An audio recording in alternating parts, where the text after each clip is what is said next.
July 19, 1952. Washington, D.C. Control Tower at Washington National Airport. It's humid, oppressively humid. The kind of summer night that makes your shirt cling to your back and sweat bead on your forehead despite the air conditioning. The radar room is dim except for the green glow of the screens. Operators hunched over their stations like monks at prayer. The steady sweep of the radar arm creates a hypnotic rhythm that's suddenly broken by an operator's voice.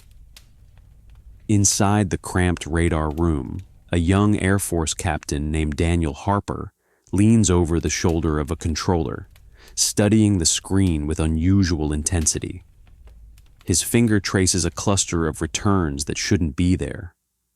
Bright blips moving at impossible speeds across restricted airspace over the nation's capital. The senior controller glances at Harper sideways and mutters, "Still think these are temperature inversions, Captain?"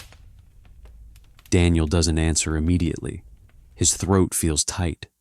His eyes follow the patterns, the way the objects move, sometimes in perfect formation, sometimes scattering at speeds approaching 7,000 miles per hour, then stopping instantly. "No, sir," he finally says. "Temperature inversions don't execute right-angle turns." Then across the room, a civilian air traffic controller bursts through the door. Andrews Air Force Base confirms radar contact with multiple unknowns. They've scrambled interceptors. The room goes quiet. The senior officer in charge, Colonel Howard Jenkins, who has been silently observing from the corner, steps forward. Jets are being scrambled to intercept unidentified objects over Washington, D.C. "Yes, sir," the controller confirms. "F-94s are airborne now." Jenkins's face remains impassive, but his knuckles whiten around the clipboard he's holding. "What happens if these things don't respond to our aircraft?" Daniel Harper knows what no one else in the room has pieced together yet. His analysis from similar incidents in recent months had concluded that these objects, whatever they were, consistently evaded intercepts, disappearing the moment military aircraft approached. If they maintained that pattern tonight, America's inability to secure its own capital's airspace would become undeniable. Because this isn't just another radar anomaly or weather phenomenon. This is the moment when the U.S. Air Force must confront something operating freely in American skies. Something that demonstrates capabilities far beyond known aircraft. This is what happens when the most powerful air force in the world discovers its airspace is being penetrated by vehicles they cannot identify, cannot intercept, and cannot explain. They called it the Washington, D.C. UFO incident.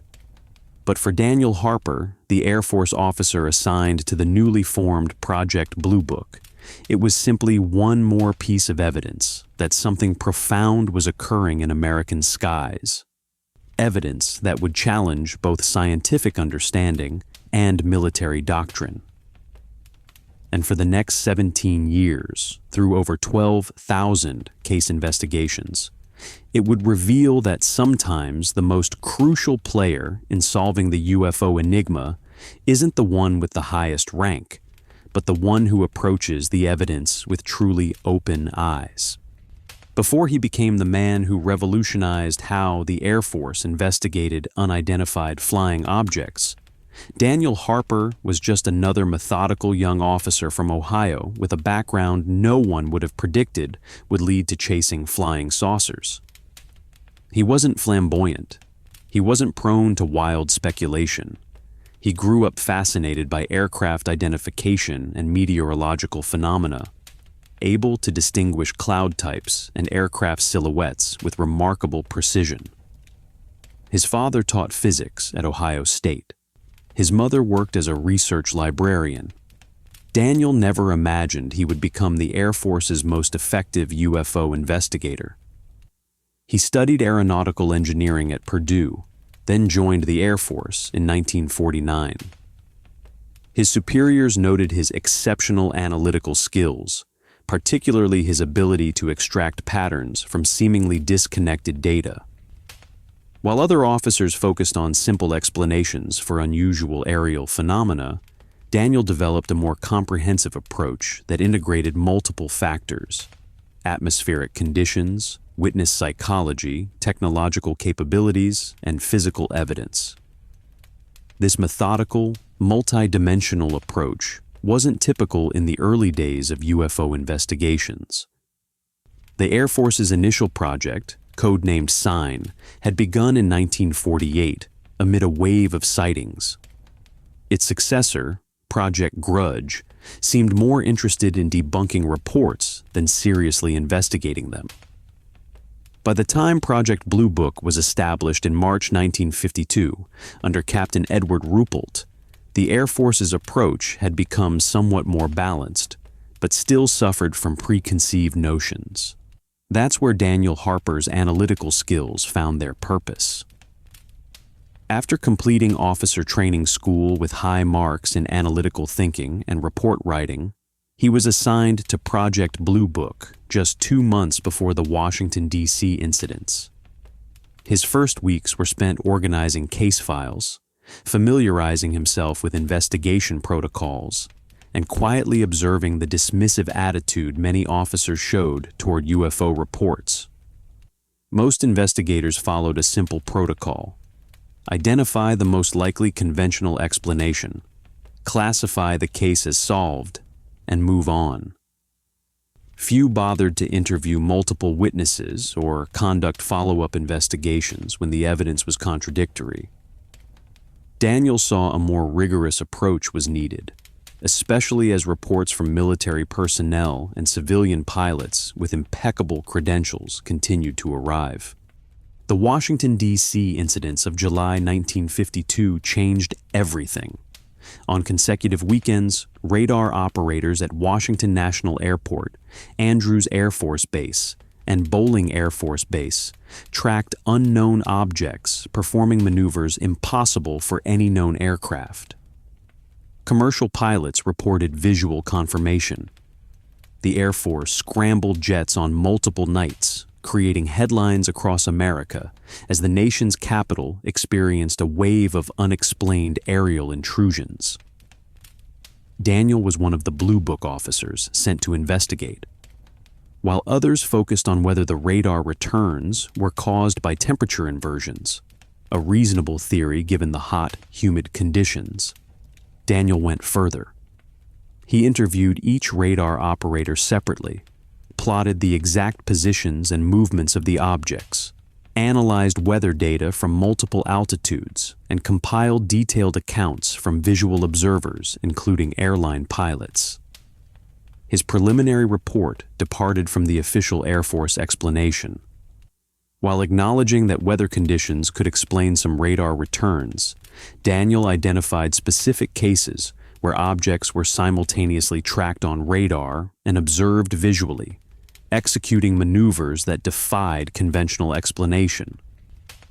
His report included a detailed statistical analysis showing distinct patterns in the object's behavior, how they responded to approaching aircraft, their formation configurations, and their apparent interest in restricted airspace. This nuanced, evidence-based approach wasn't what his superiors wanted. They had already decided to attribute the entire incident to a temperature inversion during the hastily organized July 29th press conference at the Pentagon. The official explanation seemed designed to calm public anxiety rather than address the most puzzling aspects of the case. When Daniel submitted his more complex assessment, his immediate supervisor, Major William Davis, called him in for a private conversation. "Harper, you're new here, so let me explain something," Davis said, closing his office door. "Our job isn't to create mysteries. It's to solve them with the simplest explanation that fits." "With all respect, sir," Daniel replied, "the simplest explanation that fits all the evidence isn't always the most obvious one. Parts of this incident cannot be explained by temperature inversion. Davis studied him for a moment. "You're not some flying saucer enthusiast, are you, Harper?" "No, sir. I'm just following the evidence where it leads." Daniel placed his report on the desk. "I've documented 7 specific radar returns that coincided with visual sightings and aircraft intercept attempts. In each case, the objects executed maneuvers that violated known aerodynamic principles." "And what exactly are you suggesting these objects were?" Davis asked, his voice tightening. "I'm not suggesting what they were, sir. I'm documenting what they did. Whatever conclusions we draw should be based on complete analysis, not predetermined categories. This approach, refusing to force evidence into convenient explanations while also avoiding speculative leaps, would become Daniel's trademark. He wasn't interested in proving alien visitation or debunking every case. He was interested in the truth, however complex or uncomfortable it might be. In the months that followed the Washington incidents, Daniel developed a more sophisticated methodology for UFO investigations. While the official Blue Book approach increasingly favored quick explanations that would reduce the unexplained category, Daniel created his own classification system that acknowledged degrees of certainty and allowed for provisional conclusions pending further evidence. His system had 5 categories instead of Blue Book's 3: identified, insufficient information, and unknown. Daniel's categories were conclusively identified, probably identified, insufficient evidence, probably unknown, and conclusively unknown. This nuanced approach allowed him to track cases that had strong evidence for genuinely unexplained phenomena while still applying rigorous standards. When he first proposed this system during a staff meeting in September 1952, the room went quiet. Captain Ruppelt, Blue Book's director, studied the proposal with interest but concern. "Harper, this would significantly increase our unknown percentage if implemented," he noted. "Yes, sir," Daniel acknowledged, "but it would also increase the credibility of our identified cases. Right now, we're forcing borderline cases into identified when the evidence doesn't truly support it." Ruppelt smiled slightly. "You realize the Pentagon wants fewer unexplained cases, not more?" "I understand, sir. But shouldn't our goal be accuracy rather than a specific outcome?" This exchange captured the fundamental tension that would define Project Blue Book throughout its existence: the conflict between genuine investigation and institutional pressure to minimize the unexplained. Daniel found himself increasingly isolated as he maintained his commitment to evidence-based analysis. In November 1952, Daniel investigated a case that would test his methodical approach against official pressure. 2 Air Force pilots flying an F-94 interceptor reported a prolonged encounter with an unknown craft over Maine. The object was simultaneously tracked on ground radar and observed visually by both the pilot and radar operator for over 18 minutes. It executed maneuvers, including instant stops from high speed and 90-degree turns that subjected it to G-forces that would crush conventional aircraft. The standard Blue Book approach would have classified this as a misidentification of astronomical objects or weather phenomena. Instead, Daniel conducted exhaustive interviews with both crew members, analyzing their experience, training, and observational capabilities. He retrieved the airborne radar data, cross-referenced it with ground radar returns, and plotted the object's movements against known aircraft performance parameters. His conclusion was uncomfortable but honest. After exhaustive analysis, no conventional explanation adequately accounts for all aspects of this encounter. The observed performance characteristics exceed known aerodynamic capabilities by several orders of magnitude. This case meets criteria for classification as conclusively unknown. When this report reached Pentagon officials, the response was swift. Daniel was called to Washington to explain his findings to a panel of senior officers. The meeting was tense, with repeated suggestions that he reconsider his conclusion. One general asked pointedly, "Captain Harper, are you suggesting this was some kind of spacecraft?" "No, sir," Daniel replied carefully. "I'm stating that it was an airborne object, demonstrating capabilities beyond our current technology. Its origin and nature remain undetermined." This precise, evidence-based approach frustrated officials seeking simple answers, but gradually earned Daniel a reputation for integrity among the pilots and radar operators who had actually encountered these phenomena. They began specifically requesting him as an investigator, knowing he would take their reports seriously rather than dismissing them outright. By early 1953, as Project Blue Book's focus shifted increasingly toward debunking under Pentagon pressure, Daniel found an unexpected ally in Dr. J. Allen Hynek, the project's scientific consultant. Hynek, an astronomer initially skeptical of UFO reports, was himself beginning to question the Air Force's dismissive approach to complex cases. After reading several of Daniel's reports, Hynek requested a meeting. They spent hours discussing methodological approaches to the phenomenon, finding common ground in their commitment to scientific rigor, regardless of where it led. "Most people approach this subject having already decided what they want to find," Hynek observed. "You approach it as a genuine unknown." This partnership with Hynek provided crucial scientific legitimacy to Daniel's methods.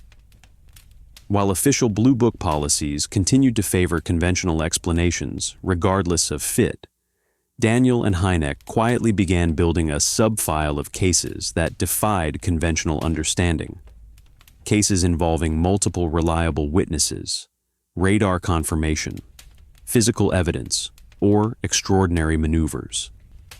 In April 1953, as the Robertson Panel, a CIA-sponsored scientific committee, concluded that UFOs represented no threat to national security and recommended debunking reports to reduce public interest, Daniel's position became increasingly precarious.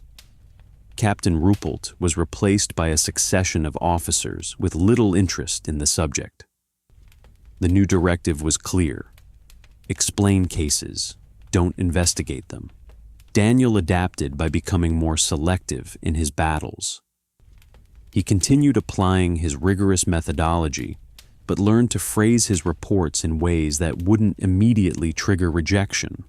Instead of labeling cases conclusively unknown, he would sometimes use awaiting further technical analysis, a bureaucratic formulation that allowed truly significant cases to remain open for continued investigation. This approach allowed him to maintain scientific integrity while navigating the increasingly anti-investigation climate. It wasn't an ideal solution, but it kept the door open for serious research within a program increasingly designed to close such doors. The period from 1953 to 1956 tested Daniel's commitment. Blue Book's investigative resources were cut dramatically. The new director, Captain Charles Hardin, had no background in the subject and openly dismissed its significance. Many cases received only cursory review before being assigned explanations regardless of fit. The percentage of unknown cases dropped not because of better analysis, but because of policy changes. Through this challenging period, Daniel continued refining his investigative methodology. He developed a comprehensive witness assessment protocol that evaluated reliability based on observational training, consistency across multiple interviews, and correlation with other witnesses. Not subjective judgments about the believability of what they reported. This protocol proved its value in August 1956, when multiple witnesses at Lakenheath RAF base in England, including both American and British personnel, reported extended observations of unusual objects. The case involved ground visual sightings, radar tracking from multiple stations, and aerial observation by RAF pilots. The objects performed maneuvers impossible for conventional aircraft, including instant stops and rapid acceleration that would have subjected them to forces exceeding 100 Gs. Daniel's investigation included interviews with radar operators, tower personnel, and pilots. He analyzed radar data, weather conditions, and aircraft performance limitations. His report methodically eliminated conventional explanations, including weather phenomena, equipment malfunction, and known aircraft. His conclusion was unequivocal. This incident involves multiple credible witnesses using both technical equipment and visual observation, documenting phenomena inconsistent with any known aircraft or natural phenomena. It represents a genuine unknown. This time, his thorough documentation made it difficult for superiors to demand reclassification. The Lakenheath case remained in Blue Book files as one of its most compelling unexplained incidents. More importantly, it validated Daniel's investigative approach. By treating witnesses as reliable observers until proven otherwise, and by integrating multiple data sources, he had documented aspects of the encounter that might otherwise have been discarded. As Blue Book continued through the late 1950s under increasingly skeptical leadership, Daniel found himself fighting a constant battle against institutional bias. Cases were frequently explained away with minimal investigation. Film evidence was mishandled or misplaced. Witness testimony was selectively edited to support conventional explanations. Yet he persisted, maintaining detailed personal records of the most significant cases and building a network of contacts across the military who shared his commitment to thorough investigation. These informal connections proved invaluable as official support dwindled. When pilots or radar operators encountered something truly unusual, they increasingly contacted Daniel directly rather than filing official reports they knew would be dismissed. This unofficial channel allowed him to document patterns that official Blue Book methodology ignored: geographical clusters, technological similarities across separate incidents, correlations with radar anomalies or equipment failures. By 1960, Daniel had compiled a private database of over 200 high-quality cases that defied conventional explanation even after the most rigorous analysis. The early 1960s brought new challenges as Blue Book's leadership changed again. Major Robert Friend took over as director in 1958, bringing a more balanced approach than his immediate predecessors. Daniel found Friend receptive to thorough investigation, even when the results weren't convenient. This brief period of relative openness allowed Daniel to implement some of his methodological improvements officially, rather than just in his personal investigations. One key innovation was his multi-witness correlation protocol. When an incident involved multiple observers, Daniel interviewed them separately, had them sketch what they saw independently, and then created composite analyses showing points of agreement and divergence. This approach revealed patterns of consistency that significantly strengthened witness testimony in cases like the April 1964 Socorro, New Mexico landing witnessed by police officer Lonnie Zamora. The Socorro case demonstrated the value of Daniel's methodology. While other investigators focused narrowly on whether Zamora was reliable, Daniel conducted a comprehensive site investigation, locating physical evidence, including ground impressions and burned vegetation. He arranged for soil sample analysis, interviewed multiple witnesses who saw either the object or its effects, and documented a detailed timeline integrating all available data. His report challenged the growing institutional bias toward dismissing all close encounter cases. Officer Zamora represents a highly credible witness with no motive to fabricate. Physical evidence at the site corroborates key aspects of his testimony. Extensive investigation has eliminated conventional explanations, including experimental aircraft, known meteorological phenomena, or psychological factors. This thorough approach made the Socorro case difficult to dismiss, even for skeptical superiors. It remained classified as unknown in Blue Book files and became one of the program's most thoroughly documented cases of something genuinely anomalous. By 1965, however, the institutional environment was shifting again. Major Hector Quintanilla became Blue Book's director, bringing a more aggressive debunking approach. The percentage of unknown cases plummeted not through better investigation, but through policy changes that effectively required extraordinary levels of evidence before anything could remain unexplained. Daniel found his methodical investigations increasingly sidelined or edited before reaching official files. In several cases, his original reports documenting genuinely puzzling aspects were modified to emphasize conventional explanations, regardless of how poorly they fit the evidence. His frustration grew, but rather than becoming cynical, he doubled down on documentation, keeping meticulous records that preserved what was being systematically removed from official files. This dedication to evidence over ideology led to a pivotal moment in March 1966, when a wave of sightings hit Michigan, including a case at Hillsdale College, where multiple witnesses observed an object maneuvering near a swamp.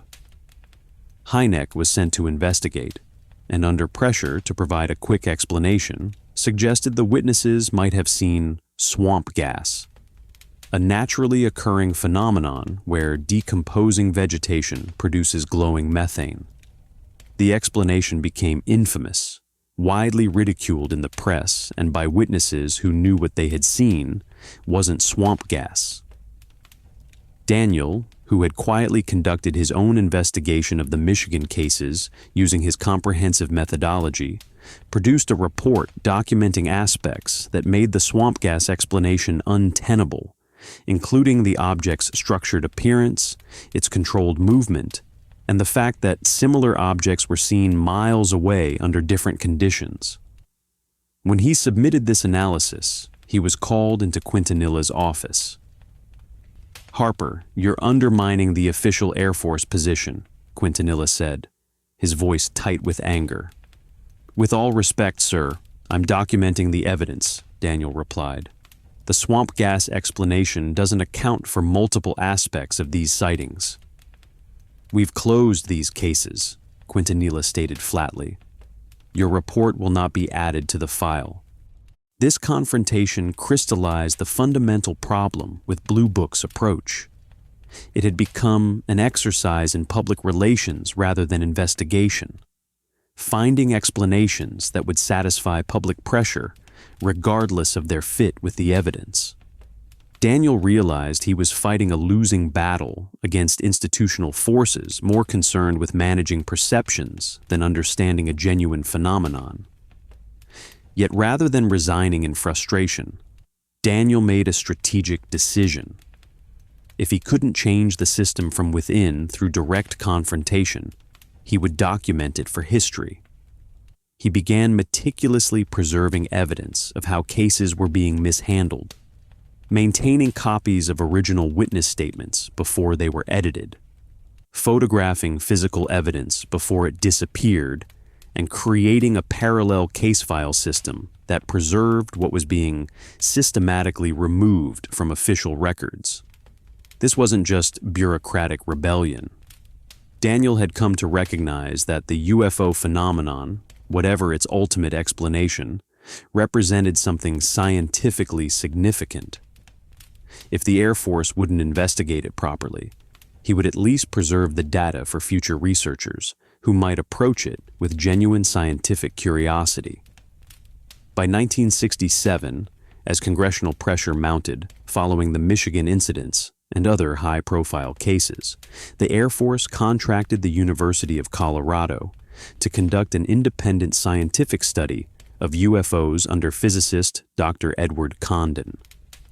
Initially, Daniel hoped this might finally bring rigorous scientific methodology to the topic. He provided the Colorado Project with detailed information on his best cases and his investigative protocols. His optimism faded as evidence emerged that the Condon Committee's outcome had been predetermined. Internal memos revealed that key project administrators had decided to reach negative conclusions regardless of the evidence examined. Daniel found himself in the awkward position of being an Air Force officer, increasingly convinced that his own institution was engaged in a systematic cover-up, not of alien visitation necessarily, but of the fact that something genuinely anomalous was operating in American airspace. This period tested Daniel's integrity as never before. He had to balance his oath as an officer with his commitment to scientific truth. His solution was to work within the system while meticulously documenting its failures. When the Condon Report was published in 1969, concluding that nothing of scientific value would come from continued UFO studies, Daniel prepared a detailed analysis of its methodological flaws and evidence of bias. This analysis was never officially submitted. Daniel knew it would end his career without changing the outcome. Instead, he ensured copies reached civilian researchers and scientists who recognized its significance. He had found a way to preserve the truth without directly confronting the institution that was determined to bury it. As Project Blue Book wound down in late 1969, following the Air Force's decision to terminate it based on the Condon Report's recommendations, Daniel was reassigned to conventional intelligence duties. His superiors, aware of his unorthodox approach to UFO investigation, kept him away from public-facing roles where he might contradict the official narrative that the phenomenon had been thoroughly studied and found insignificant. Yet Daniel's methodological innovations lived on, not within the Air Force, but among civilian researchers who had recognized their value. His witness assessment protocols, multi-source correlation techniques, and evidence preservation methods were adopted by serious UFO researchers, continuing the work that Blue Book had abandoned. In his final weeks with the project, as files were being prepared for transfer to archives, Daniel ensured that certain key cases remained intact. Cases with documentation too comprehensive to easily dismiss. Cases that future researchers might use to reopen serious investigation. He couldn't prevent the program's termination, but he could preserve its most valuable data despite institutional efforts to minimize its significance. By January 1970, Project Blue Book was officially closed. Its files were eventually transferred to the National Archives, where they became available to researchers with significant redactions. What these official files didn't show was how systematically the most compelling cases had been stripped of their most puzzling elements before archiving. Daniel Harper continued his Air Force career, moving into conventional intelligence analysis, where his methodical approach earned commendations. He never publicly spoke about his Blue Book work while in uniform, maintaining the discretion expected of an officer even when he disagreed with official conclusions. What his colleagues didn't know was that he maintained contact with Dr. Hynek, who had become a vocal critic of Blue Book's superficial investigations after its termination. Through this channel, Daniel's methodological innovations continued influencing serious UFO research, even as the Air Force officially declared the subject closed. In 1974, as Daniel approached retirement from active duty, he received an unexpected visitor. Lieutenant Colonel William Coleman, former chief of Blue Book Public Relations, came to his office. Their conversation was brief but significant. "Harper," Coleman said, after closing the door, "I want you to know some of us understood what you were trying to do. You were right about the methodological problems." Daniel looked up from his desk. "May I ask why you're telling me this now?" "Because history should know that not everyone in uniform was comfortable with how Blue Book was handled. Some of us knew these objects, whatever they are, deserved serious scientific study." This quiet acknowledgement from a former Blue Book official confirmed what Daniel had long suspected, that many within the Air Force recognized the significance of the phenomenon, but were constrained by institutional pressures from acknowledging it publicly. Upon his retirement in 1975, Daniel faced a decision about whether to speak publicly about his experiences. Unlike some former government employees who made sensational claims about alien bodies or crashed saucers, Daniel chose a more measured approach. He began working quietly with scientific researchers interested in applying rigorous methodology to the phenomenon, sharing his investigative protocols without making claims beyond what the evidence supported. In 1978, he was approached by a congressional aide researching the history of government UFO investigations. This led to a confidential briefing where Daniel outlined the systematic problems with Blue Book's approach, how cases were predetermined rather than investigated, how evidence was selectively ignored, and how institutional pressure discouraged genuine scientific inquiry.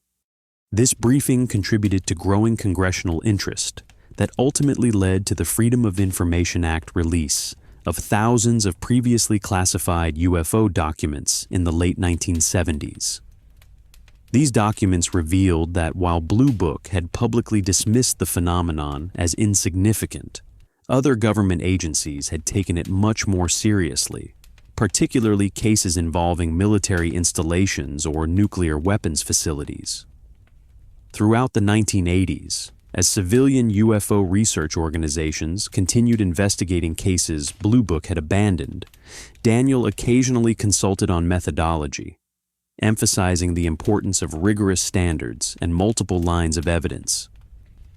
He avoided the public spotlight, preferring to work behind the scenes with researchers committed to scientific approaches rather than sensationalism. In 1987, for the 25th anniversary of the Cuban Missile Crisis, Daniel was interviewed for a classified historical study examining unusual aerial phenomena observed during that period. The interviewer, a Defense Intelligence Agency historian, asked what he considered the most significant cases from his Blue Book years. "The ones that demonstrated patterns across multiple incidents," Daniel replied after consideration. "Individual cases can always be questioned, regardless of evidence quality. But when you see the same unusual characteristics reported by different witnesses in different locations, precise technical details they couldn't have known about each other, that's when the truly scientific questions emerge." The interviewer pressed him. "Do you believe these were extraterrestrial craft?" Daniel's response was characteristically measured. "I believe they demonstrated technologies beyond our capabilities at the time. Their origin remains an open question that deserved far more rigorous investigation than it received. What's most troubling isn't that we didn't get definitive answers. It's that we deliberately avoided asking the right questions." As the interview concluded, the historian asked Daniel how he wanted history to remember Project Blue Book.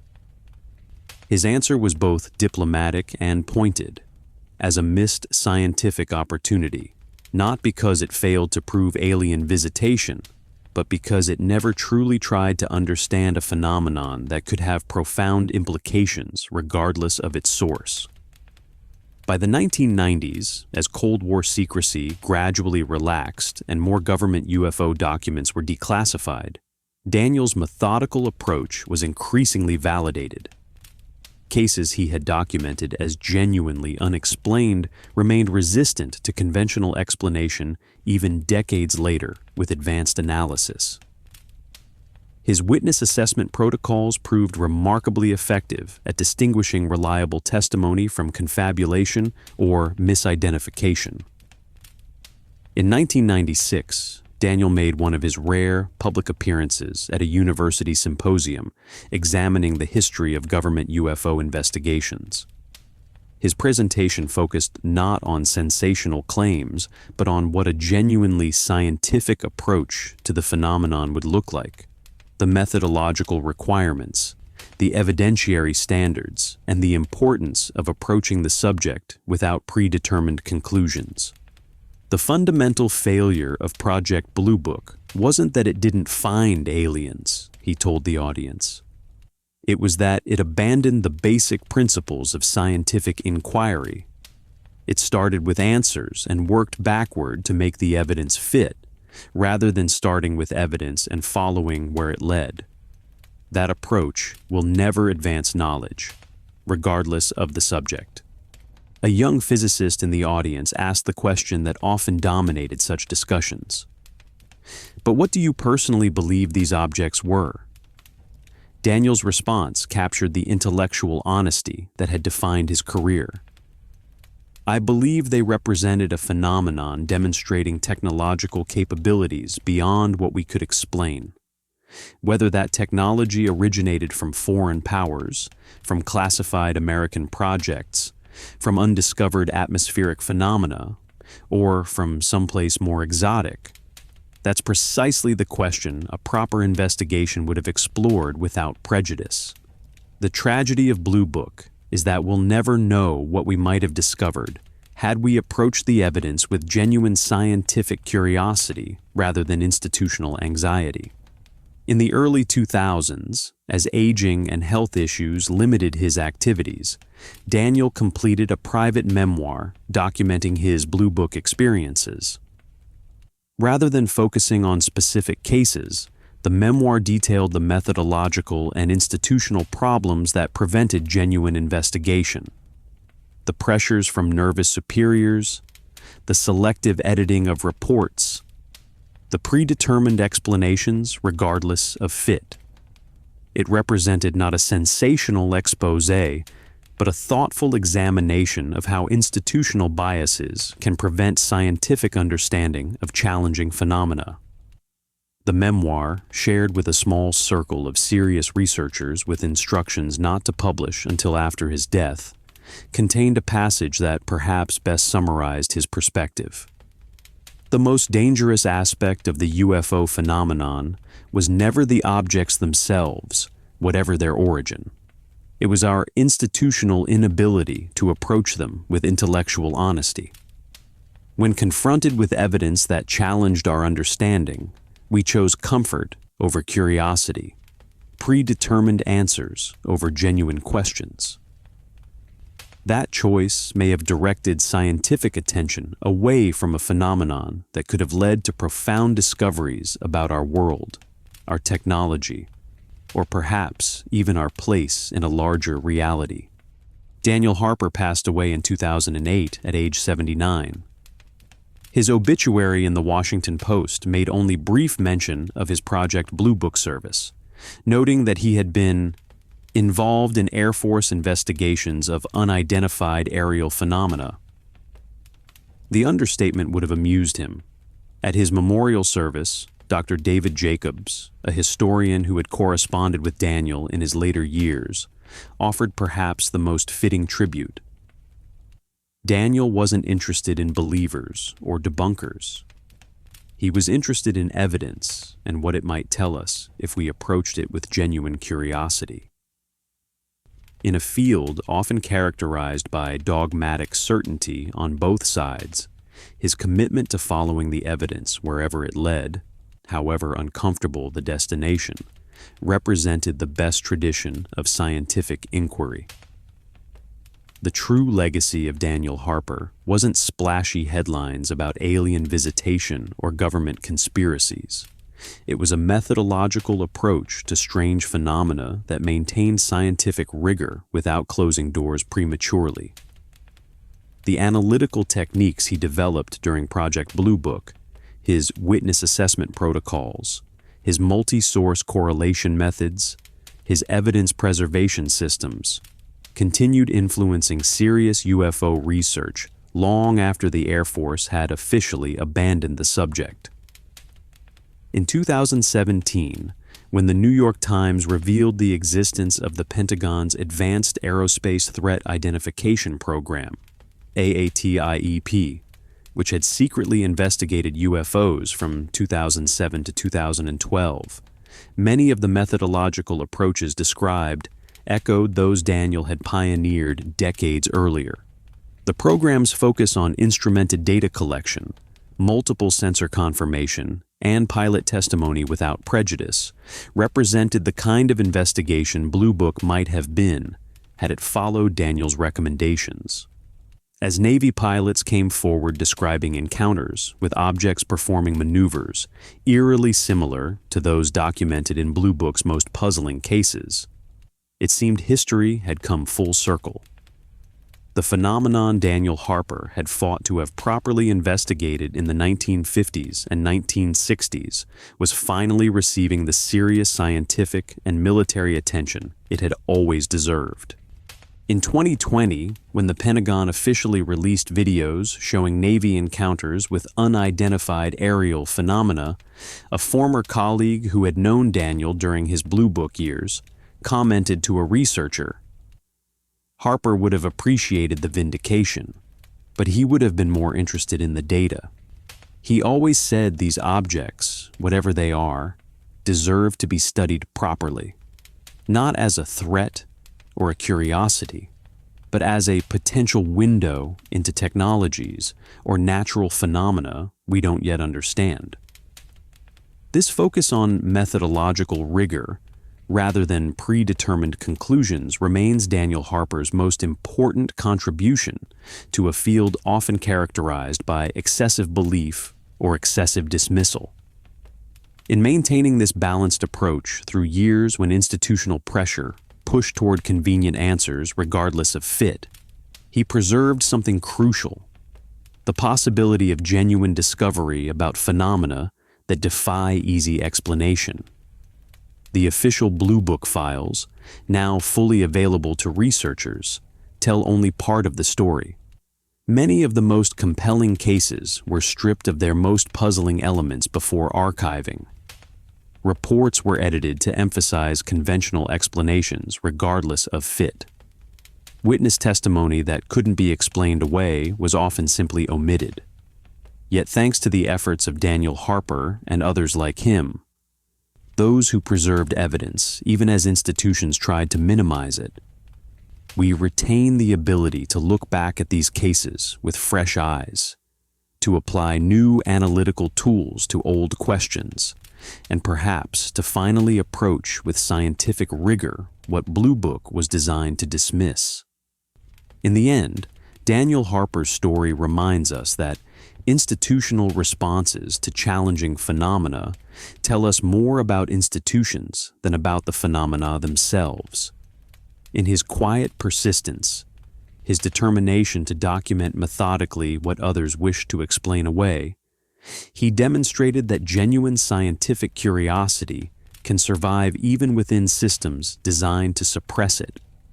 And perhaps that's the most important legacy of Project Blue Book, and the man who tried to make it live up to its scientific potential.